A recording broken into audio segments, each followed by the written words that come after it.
C'est avec plaisir que je vous retrouve donc aujourd'hui pour ce tout nouveau webinaire de marketing digital, 10 bonnes pratiques pour les entreprises à impact positif. Je suis vraiment ravie de faire ce webinaire sur cette thématique. Voilà, pour profiter, pour vous délivrer les meilleures pratiques de marketing digital et puis surtout donner plus de voix aux entreprises engagées. Si vous avez des questions, des interrogations, enfin voilà, n'hésitez pas, il y a un petit onglet qui est à votre disposition avec voilà, une petite bulle et un point d'interrogation à l'intérieur. Donc, n'hésitez pas à poser vos questions. J'espère que tout le monde m'entend très bien. En attendant que tout le monde arrive, est-ce que vous pouvez me dire un petit peu d'où est-ce que vous venez, quelle est votre fonction, voilà, afin que ce soit un petit peu plus convivial. N'hésitez pas à aller donc sur questions.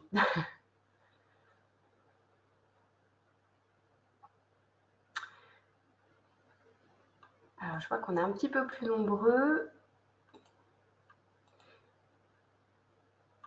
On peut continuer. On est donc ensemble pour passer un bon moment, donc 45 minutes pour vous délivrer de bonnes pratiques sur le marketing digital pour les entreprises à impact positif. Pour me présenter rapidement, avant de démarrer, donc je suis Carole, fondatrice de Inspiring Brand. J'accompagne les entreprises à impact sur l'acquisition de nouveaux clients avec l'impulsion d'un marketing digital responsable. J'interviens alors en particulier en conseil, stratégie globale. Je suis spécialisée en inbound marketing, SEO et marketing automation. Selon les projets, je constitue des équipes opérationnelles sur mesure pour répondre à tous les besoins. Donc, j'en connais certains d'entre vous qui ont déjà participé à mes webinaires, donc je suis ravie de vous retrouver aujourd'hui. Comme je vous le disais, donc pour aujourd'hui, j'ai fait une sélection des meilleures pratiques en growth marketing pour les entreprises à impact positif. Le webinaire est très orienté stratégie de contenu. Vous allez le voir, c'est vraiment la colonne vertébrale en fait de votre marketing digital.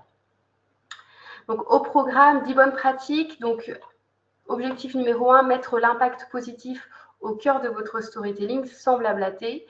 Transformer vos engagements en contenu inspirant. Aligner votre stratégie d'acquisition digitale avec vos valeurs. Développer et communiquer efficacement sur vos actions RSE. Et ça parle aujourd'hui à toutes les entreprises.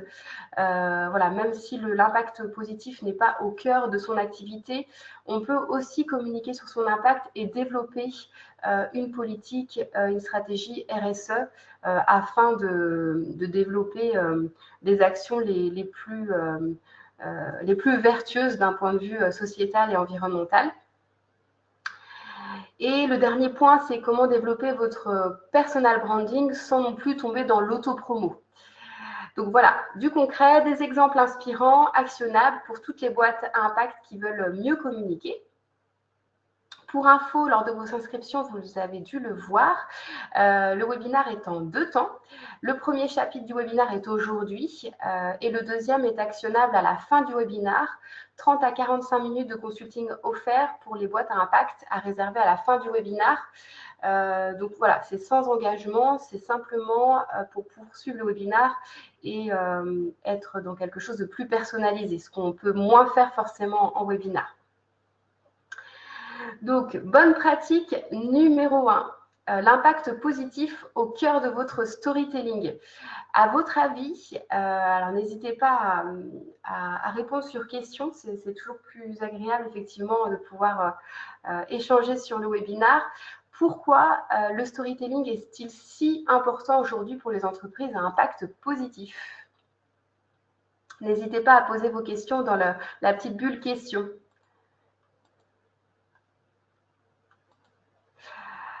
Alors, l'impact positif, en attendant d'avoir une question, je commence à y répondre. L'impact positif au cœur du storytelling, pourquoi? C'est le bénéfice. C'est vraiment la colonne vertébrale de votre communication. Tout commence, toute entreprise à impact positif commence par une histoire de création de l'entreprise. Donc, l'objectif, c'est vraiment de raconter une histoire authentique sans forcément être dans le blabla, voilà, non, pas non plus de bullshit ni greenwashing. L'objectif, c'est de raconter simplement l'histoire de votre projet, comment vous avez effectivement trouvé votre idée, quel défi vous avez surmonté. En général, ça parle aussi souvent d'un défi. Ce que vous en avez appris, pour vraiment être transparent, le moment où vous avez douté, ce qui vous a fait avancer, et tout ce qui concerne les valeurs et convictions. Pourquoi vous avez choisi ce secteur plutôt qu'un autre, quelle est la cause qui vous motive le plus au quotidien, quel est le livre, le podcast, le documentaire qui a transformé votre approche. Un paradoxe, ça part aussi de là, du secteur que vous voudriez voir changer. Voilà, ça c'est vraiment les choses à mettre en place dans un bon storytelling. À ne pas faire, donner des leçons, ne pas donner suffisamment de justification, avoir un discours qui présente des problèmes sans proposer de solution. Voilà, être sur quelque chose d'authentique, simple, qui part d'un problème au départ et d'une action que vous avez voulu mettre en place pour changer les choses. Et voilà, ça a été vraiment la graine qui a semé votre entreprise. 3 exemples pour illustrer ça. Alors, un exemple bien connu, forcément, Respire, avec la cofondatrice Justine Hutto, qui effectivement raconte qu'on lui a découvert une tumeur bénigne et que les médecins l'ont alertée sur les déodorants qu'elle utilisait. Effectivement, elle a chargé sur le marché plusieurs déodorants inoffensifs pour la santé, efficaces et soucieux de l'environnement qu'elle n'a pas trouvés. Et donc, elle décide d'en créer. Donc, toute l'histoire de l'entreprise de Respire démarre de ce constat.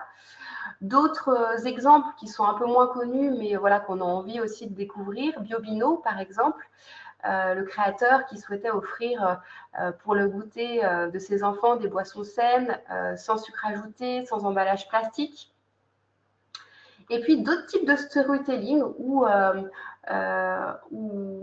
on ne l'a pas créé l'entreprise dès le départ, mais on est venu, voilà, une opportunité s'est présentée, c'est le cas de Petit Pot, où sa fondatrice d'aujourd'hui a souhaité effectivement reprendre Petit Pot parce qu'elle se retrouvait totalement dans les valeurs, elle a elle-même des enfants, elle souhaite, voilà, elle a toujours souhaité trouver sur le marché des vêtements plus évolutifs, fabriqués en France, donc ça, c'est un storytelling qui fonctionne aussi. Voilà, bon, quelques petits exemples, il y en a plein, n'hésitez pas à les partager si vous avez des storytelling qui vous ont vraiment inspiré, ou d'autres, par ailleurs, qui vous ont posé question, vous êtes dit, celui-ci me parle beaucoup moins que les autres. Bonne pratique numéro 2, la transparence. Alors ça, c'est vraiment un point super important dans votre stratégie de contenu. C'est la transparence. Elle est souvent utilisée comme une preuve parce qu'effectivement, quand on cherche à faire l'impact positif, on doit démontrer pourquoi l'impact est mieux, pourquoi on doit utiliser ce mode de consommation. Donc l'objectif, toujours être vrai, authentique. Alors ça passe souvent par des chiffres clés de votre impact positif, quelles sont vos pratiques, vos résultats, vos limites, votre descriptif produit, tout détaillé. N'hésitez pas vraiment à indiquer d'où viennent vos produits, comment sont-ils fabriqués. Enfin voilà, tout dépend de votre secteur, encore une fois, si vous êtes en B2B, en B2C, mais l'idée, c'est d'être le plus transparent possible sur vos pratiques. Dévoiler les images de vos coulisses, le processus de création de vos produits, de vos services, avec qui vous travaillez. Participer à un événement marquant qui illustre la mission. Et aussi, si on veut vraiment rester dans la transparence, ce qui reste à améliorer, ça c'est quelque chose qui montre aussi votre volonté de vouloir être le plus transparent possible. Alors, on a quelques exemples que je vous communique. Donc, effectivement, Opal, avec l'anti-chemise. Donc là, l'idée, c'est vraiment de tout détailler. Voilà. Combien coûte un produit, matière première par matière première. Donc, participer à la prise de conscience collective du vrai coût des bons produits. Opal décompose effectivement régulièrement le prix de ses vêtements via des publications sur Instagram pour sensibiliser son audience au coût de la fabrication d'un vêtement. On a aussi l'exemple de Fago qui met en avant un indicateur sur chacun de ses produits, montrant les émissions de CO2 produites pour chacune de ses chaussures. Ça, pareil, c'est hyper important, le descriptif de vos produits, de vos services. Quel est l'impact d'un point de vue environnement ou sociétal que vous avez sur la société? J'espère que vous m'entendez bien. Je ne vois pas de questions là sur le chat. N'hésitez pas à me dire que tout est OK pour vous. Et si vous avez des questions, n'hésitez pas à les poser. J'essaierai d'y répondre soit pendant le webinaire. Ah, super, merci. Je pense que vous ne voyez pas vos… Voilà, comme on est sur questions, il n'y a que moi qui vois vos retours, mais voilà, je vois que tout est OK, donc ça me rassure. Merci beaucoup. Autre exemple également, Dream Act Pro, qui là, je vous disais, c'est vrai que c'est bien de communiquer quand il reste des choses à améliorer.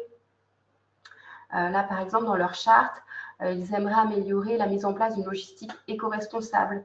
Ils aimeraient aussi améliorer la réduction des emballages dans les colis, être plus accessible aux personnes malvoyantes, etc. Donc voilà quelques exemples qui peuvent vous inspirer. Dans tous les cas, l'idée, c'est vraiment de se dire, OK, j'ai créé mon storytelling. Comment je peux décliner aujourd'hui toute ma communication, mon marketing et surtout, quel va être le ton que je vais utiliser. Et la transparence, c'est vraiment quelque chose qui fonctionne assez bien. Et voilà, on reste dans l'authentique. Troisième bonne… Alors oui, j'ai oublié cet exemple-là, pardon. Food Cherry, que vous devez connaître aussi, qui décompose régulièrement, qui communique sur tous ces chiffres. Et ça, c'est aussi quelque chose d'important. Donc, troisième bonne pratique, c'est la comparaison. C'est hyper impactant et pertinent parce qu'on ne peut pas aller contre. Quand on compare deux produits, quand on compare aujourd'hui nos pratiques et demain, si on change nos modes de consommation, quel serait l'impact? On ne peut pas aller contre ça. Donc, c'est très pertinent pour éduquer, sensibiliser vos audiences, d'utiliser la comparaison, que ce soit avec les autres ou avec le futur. Ce que vous pouvez faire concrètement, c'est de comparer par exemple deux produits, le vôtre et ceux des concurrents en général, en listant 3 à 5 arguments phares, en utilisant des éléments visuels de type à faire, à ne pas faire. Et alors, soit, comme je disais, lister des concurrents et les regrouper sous une désignation commune, soit en comparant avec un autre mode de consommation. Si on prend des petits exemples, là, bon, par exemple, Nutella qui utilise l'huile de palme à comparer avec une autre pâte à tartiner qui n'en utilise pas. C'est vraiment pour illustrer, hein, j'ai aucune part chez Casino. Food Cherry, là, je trouve que la communication est plutôt bien utilisée sur la manière dont ils comparent leur mode de consommation avec le mode de consommation classique. Là, par exemple, repas classique à base de bœuf égale X grammes de CO2, de remplacer la viande rouge par une autre viande, ça nous fait déjà diminuer notre impact CO2. Et si on n'utilise pas de viande du tout, là, on est beaucoup moins impactant d'un point de vue CO2. Donc, c'est des infographies avec des éléments visuels très ludiques, des chiffres, et tout de suite, on éduque, on sensibilise de manière assez ludique, pédagogique. Et ça imprime, voilà, c'est assez mémorisable et ça met vraiment en valeur votre marque sur l'impact positif qu'elle procure. Quatrième bonne pratique, je continue. N'hésitez pas, hein, si vous avez des exemples à communiquer ou voilà, si vous avez des remarques par rapport à ce que je dis, n'hésitez pas à les mettre dans les questions. Bonne pratique numéro 4, aller à contresens. Oui, parce que en général, quand on est entreprise à impact positif, on ne fait pas tout à fait comme les autres. Donc la communication, elle doit être aussi dans ce sens-là, dans ce mood-là. Cette volonté de ne pas faire comme tout le monde pour faire mieux. Et donc on met en exergue que la solution que l'on propose est innovante et ne suit pas les schémas classiques pour une meilleure consommation et pour qu'elle soit plus durable. Petit exemple, alors c'est pas un contresens ultra fort, mais ça en est un quand même. Avec Petit Pot, j'ai présenté la marque tout à l'heure. Effectivement, lors des French Day, il y a des événements comme ça aujourd'hui pour se rendre visible et aussi pour, sans vouloir inciter à la consommation, il faut quand même faire partie du paysage. Et là, la justification de Petit Pot, c'est voilà, aujourd'hui nous vous offrons moins 20% sur nos 6 sites avec le code French Day jusqu'au 30 septembre, pas pour inciter à consommer, mais plus pour vous aider à consommer français et à prix doux. Parce que on sait aujourd'hui que les consommateurs, ils vont attendre cet événement. Et donc, plutôt que de ne proposer que de la fast fashion, Petit Pot a souhaité faire partie de cet événement avec une promotion pas ultra attractive, on n'est pas sur au moins 50%, mais une promotion quand même pour inciter et mettre en avant les marques françaises lors de cet événement. Voilà pour la bonne pratique numéro 4, aller à contresens. Donc, si je résume, un storytelling qui met en avant votre impact positif, la transparence en bonne pratique numéro 2, la comparaison en bonne pratique numéro 3 et aller à contresens en bonne pratique numéro 4. Bonne pratique numéro 5, la preuve sociale, ça c'est un incontournable. Alors, quelle que soit l'entreprise, la preuve sociale, toujours dans l'alignement de la preuve, on a de quoi démontrer éthiquement, socialement, environnementalement que notre produit, service est mieux que les autres et qu'il a un impact positif sur la société. Donc là, vous pouvez vraiment user de la preuve sociale. Donc, ce qu'on entend par la preuve sociale, c'est souvent les témoignages, donc avoir des avis clients sur votre société et aussi sur votre impact positif. Vraiment mixer les deux. Mais pas que. La preuve sociale, c'est aussi des chiffres d'impact globaux. Si on reprend l'exemple de Too Good To Go, plus de 100 millions de repas sauvés en une seule année. Là, on est dans l'humain, on est dans la preuve sociale. Des études, 8 Français sur 10 ont déjà adopté des comportements anti-gaspi. Des partenariats, s'allier avec d'autres entreprises, des associations, des organisations globalement qui sont en lien avec vous sur l'impact positif que vous représentez. Si je continue, la bonne pratique numéro 6, c'est l'inbound marketing. L'inbound marketing, c'est une stratégie de marketing digital qui est vraiment parfaite à utiliser quand une entreprise a un impact positif parce qu'on va aller attirer naturellement. Donc, l'objectif, c'est vraiment d'instaurer un marketing digital qui est durable. On n'est pas sur du one-shot, on n'a pas recours automatiquement à la publicité payante. On va aller vraiment attirer par étapes naturellement. Donc, la nuance capitale avec la publicité traditionnelle, c'est que l'inbound marketing est fondé sur une stratégie de contenu qui vise à informer avant d'inciter à l'achat. Donc ça, c'est vraiment ce qui va faire toute la différence avec la publicité digitale classique. Et surtout, c'est vraiment ce qui va mettre en valeur tout votre contenu, en fait, et toute votre stratégie qui est liée à votre impact positif. Donc, si on prend concrètement ce qu'est l'inbound marketing, c'est globalement 4 étapes de vente. Donc, effectivement, comme je vous le disais, votre stratégie d'acquisition doit être alignée avec vos valeurs et votre impact positif. Donc, si on prend la première étape, on va aller attirer, semer les premières graines et se faire remarquer par nos contenus. Ensuite, l'idée, c'est vraiment d'aller convertir. Donc l'objectif, ce qui est pas mal, c'est de pouvoir par exemple récolter des emails de vos visiteurs qui viennent sur votre site pour pouvoir continuer à les éduquer, les sensibiliser sur ce que vous proposez et pourquoi votre entreprise propose des produits ou des services à une valeur ajoutée supérieure avec votre impact positif. Donc on fait grandir, on fait pousser et on éduque. Donc avec la création de tunnels d'acquisition, n'hésitez pas à aller offrir des contenus.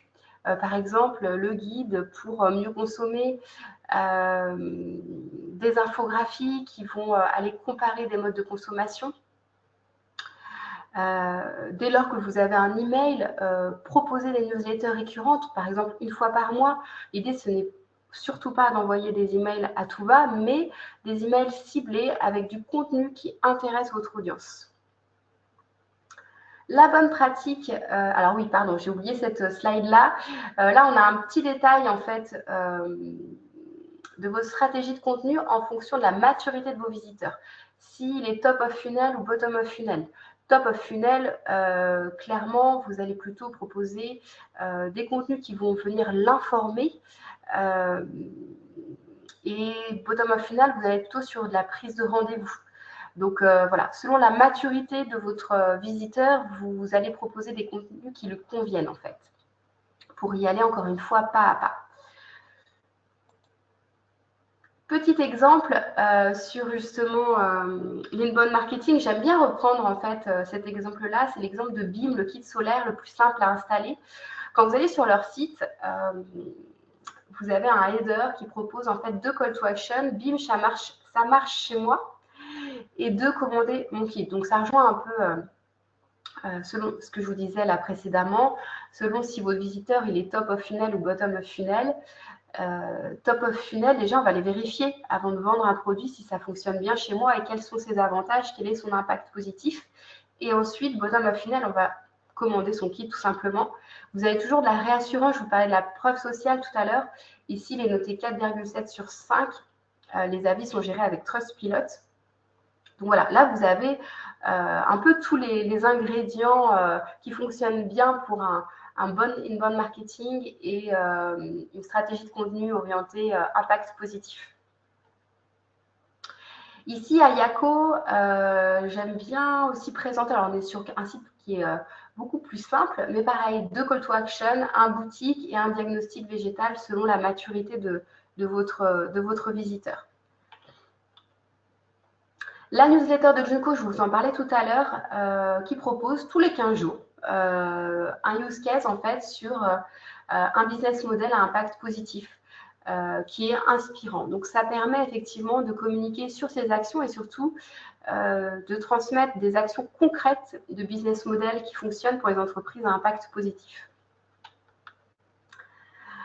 En contenu premium, donc pour toujours continuer à informer votre audience, n'hésitez pas à créer des livres blancs. Ça, c'est quelque chose qui fonctionne assez bien et qui permet de rentrer un peu plus dans le détail que une newsletter ou que votre site web. Voilà, vous pouvez vraiment proposer un guide sur votre méthodologie, sur des chiffres clés, enfin, aller un peu plus loin dans la réflexion. Bonne pratique numéro 7, n'hésitez pas à mettre sur votre site web un onglet avec les ressources d'information. Toutes les ressources que vous allez créer, que ce soit les articles de blog, que ce soit effectivement les livres blancs, n'hésitez pas à avoir un onglet ressources afin que lorsque un visiteur veut retrouver un petit peu tout ce que vous avez produit en contenu premium, il puisse y avoir accès facilement. Et en plus, ça a une vertu qui est assez importante, c'est que ça va aller booster votre SEO. Donc vraiment, mettez en place un onglet ressources sur votre site web. Petit exemple de Body Shop qui justement propose tout un onglet sur voilà, qu'est-ce que le commerce équitable, plein d'informations qui sont utiles en fait à présenter leur impact positif et à guider sur voilà, des conseils beauté en l'occurrence. Le journal d'Oumaï aussi, un petit peu dans la même lignée, qui a un blog qui va venir renforcer son référencement naturel et qui va apporter des vrais contenus intéressants pour son audience sur voilà, des conseils beauté assez personnalisés. Transition assez parfaite pour la bonne pratique numéro 8, l'acquisition organique avec le SEO. Globalement, avec l'inbound marketing et avec une stratégie de marketing digital orientée impact positif, on va être sur on va au maximum maximiser, excusez-moi, on va au maximum utiliser les canaux organiques en fait. C'est vraiment les plus durables et c'est ceux qui sont les plus crédibles en fait pour vos actions, qui sont plus en phase avec ce que vous allez défendre. Donc, utilisez le SEO, utilisez les réseaux sociaux de manière organique au maximum. Vraiment, créez une communauté et insérez-vous dans le paysage digital de manière organique. Sur le SEO, par exemple, vous allez pouvoir, là j'ai l'exemple de Too Good To Go, le chiffre est assez parlant avec plus de 327 000 visites mensuelles de leur site via un trafic organique, donc leur SEO est plutôt assez bien travaillé. Et effectivement, si on veut aller un peu plus loin sur le SEO, n'hésitez pas à aller faire un audit des meilleures intentions de recherche selon votre expertise, mais aussi à utiliser votre expertise associée à l'impact positif. Bon, là, des exemples, hein, mais ça reste très générique parce que vous venez de tout secteur. Mais voilà, le développement durable, aujourd'hui, c'est 12 000 recherches mensuelles en France. L'énergie renouvelable, pareil, l'agriculture biologique. Donc, tout ça, être présent sur ce type de requête, ça va vous donner une visibilité sur les moteurs de recherche de type Google et ça va vous... Google, je rappelle, c'est plus de 95% des parts de marché en moteur de recherche, donc c'est hyper important d'y être présent. Et donc, ça va vous donner une première légitimité à vous positionner et à être visible sur ce type de recherche. Donc, allez voir, vous pouvez aller sur des outils type l'outil de planification de recherche sur Google Ads ou SEMrush pour aller voir justement quels mots-clés sont les plus recherchés, enfin, quelles requêtes sont les plus tapées. Bonne pratique numéro 9, je continue. N'hésitez pas, hein, si vous avez des questions, à les poser sur l'onglet questions. Formalisez votre démarche RSE. Souvent, la démarche RSE, elle est très internalisée. On en parle beaucoup en interne, on fait des actions, mais on ne les montre pas. N'hésitez pas, ça peut commencer par ça aussi. C'est comment je vais communiquer sur ma démarche RSE. Ça parle à vos clients, ça parle aux membres, à vos collaborateurs, ça parle à l'ensemble de vos partenaires. Vraiment, allez-y. Formaliser votre démarche RSE. Alors, comment on peut formaliser une démarche RSE?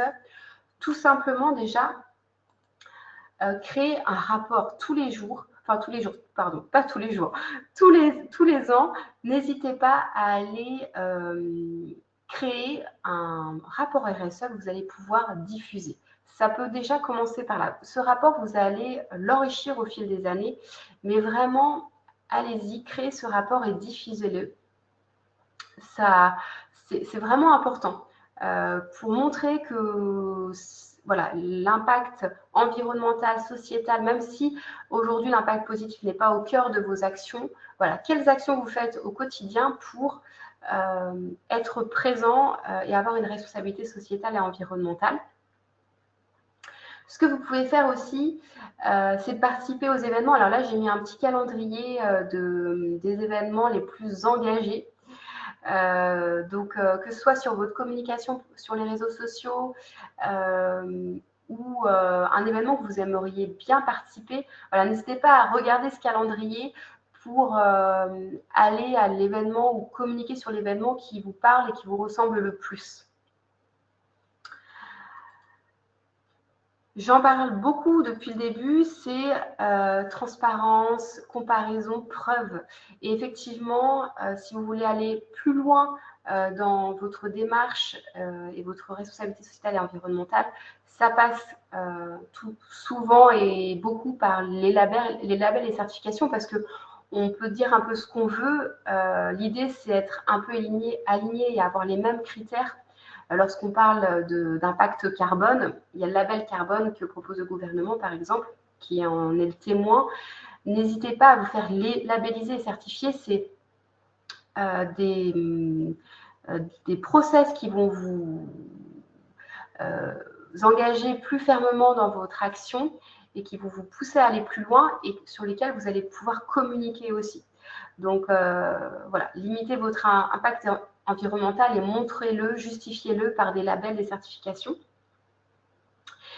Et aussi, dernière chose, vous pouvez aussi faire des partenariats avec d'autres entreprises à impact, ONG ou influenceurs engagés.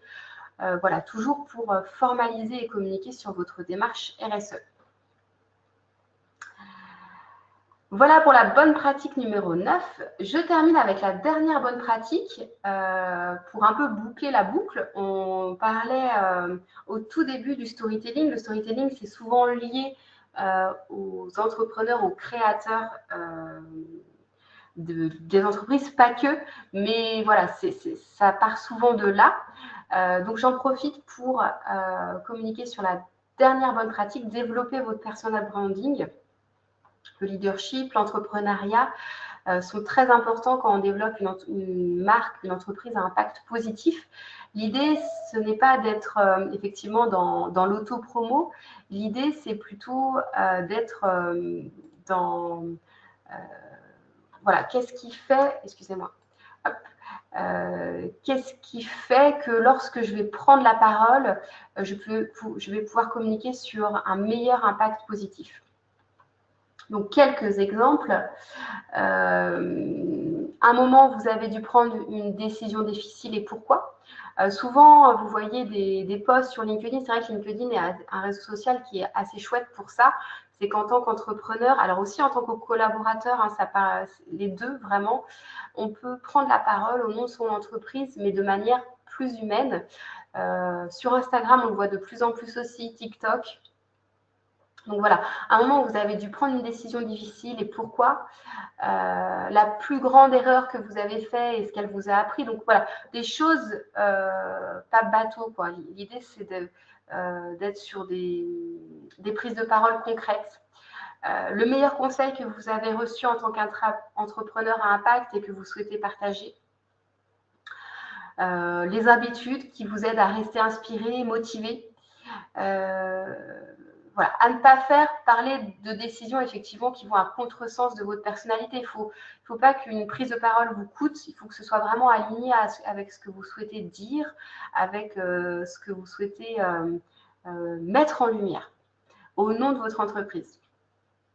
Donc, deux personnalités voilà, que moi je suis sur LinkedIn, mais il y en a plein d'autres. Hein. N'hésitez pas voilà, à les partager sur les questions. Effectivement, voilà, il y a plein d'autres personnalités à suivre. Si je prends par exemple Maëlle Chassard, qui est la cofondatrice de la boîte à compter l'Uni, donc elle communique effectivement sur sa formation. Elle est designer de formation et elle a créé l'Uni dès son mémoire de fin d'études en s'appuyant sur le thème de l'imaginaire, conscient des effets négatifs potentiels et de la surexposition aux écrans pour les enfants.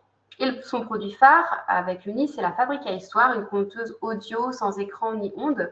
Et en fait, ce qui est intéressant, c'est qu'elle elle ne ment pas en fait sur voilà, comment ont été créées les boîtes à compter au départ et comment elle a revu avec son équipe son business model et son process de création qui était voilà, la boîte à compter au départ était créée à l'étranger. Elle a souhaité revoir ça. Donc voilà, elle parle de l'importance de l'impact social, mais aussi environnemental. Voilà, comment ils ont changé leur mode de production pour produire de manière plus responsable, concevoir des objets plus durables en relocalisant la production. Donc voilà, un exemple que je trouve inspirant parce qu'au départ, socialement, la boîte à compter était super chouette, mais d'un point de vue environnement, c'était pas ça et ils ont revu leur business model en relocalisant effectivement la production de la boîte à compter. Voilà pour deux exemples. Et bon, comme je vous disais, il y en a plein d'autres, mais bon, on ne peut pas tout dire aujourd'hui. Donc, si on retient, voilà, ce qu'on doit retenir aujourd'hui de ce webinaire, alors, c'est ce que je vous disais, c'est très court, 30 à 45 minutes. L'idée, c'est, voilà, on survole, mais l'idée, c'est de, comme je vous disais, de pouvoir partager un second temps de manière plus personnalisée sur la base de ces discussions pour rebondir sur vous, vos enjeux à vous. Si on doit retenir deux éléments très forts, c'est la stratégie de contenu, elle est au cœur, c'est vraiment la colonne vertébrale de votre marketing digital. Prioriser des canaux organiques parce que vous allez avoir une communication qui va être très virale en fait, de par vos contenus qui vont être transparents, différenciants, voilà, qui communiquent sur un impact positif. Le sujet est assez vaste, passionnant, donc on peut être visible de manière organique, que ce soit via Google ou les réseaux. Et l'inbound marketing, voilà, ça c'est une méthodologie de marketing digital qui va vous aider à mettre en place un marketing digital durable. Vous allez vraiment y aller étape par étape avec votre audience, les faire grandir, les éduquer, les sensibiliser. Donc voilà, s'il y a deux éléments forts à retenir aujourd'hui, c'est bien la stratégie de contenu et l'inbound marketing. Donc n'hésitez pas, si vous avez des questions, à les poser sur le chat. Comme je vous le disais, et comme promis, ce webinaire est en 2 temps. Pour les entreprises à impact positif, n'hésitez pas à réserver votre rendez-vous pour la semaine prochaine. Voilà, rapprocher avec le webinaire pour vraiment être encore dedans et faire un deuxième chapitre. Donc 30 minutes de consulting offert pour les boîtes à impact. Je vous mets le lien dans le chat. Si jamais vous ne trouvez pas le créneau qui vous convient, parce qu'il ne me reste que quelques créneaux pour la semaine prochaine, n'hésitez pas à aussi m'envoyer un email sur hello@inspire-une-bombe.com. Comme ça, voilà, on pourra organiser un rendez-vous sur un autre créneau. Alors, avons-nous des questions? N'hésitez pas.